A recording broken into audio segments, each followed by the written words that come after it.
The Thursday night deadline to submit official party lists ahead of the upcoming April elections is upon us, but some major announcements are still coming through in the final moments.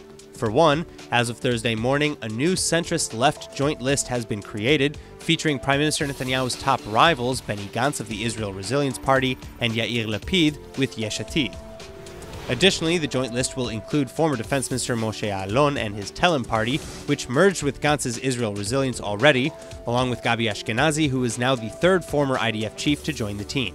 Now, the news of the joint party list also comes just after recent election polls put Prime Minister Netanyahu and the Likud in the lead again, with at least an estimated 30 seats. At the same time, Gantz and Lapid both began to fall further and further behind. But the same surveys have consistently said that a stronger competitive force against the Likud could be created by their merger, and Gantz and Lapid toyed with the idea multiple times before today, but failed over arguments of who would get to lead.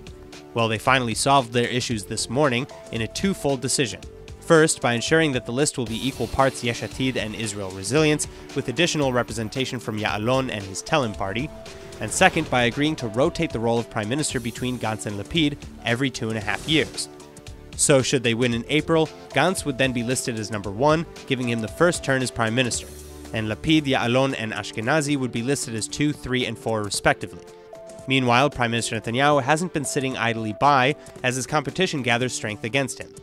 Rather, in advance of such an opposition, Netanyahu has also been working to merge far-right parties this week, including between the Jewish Home, National Union, and Otzma Yehudit parties.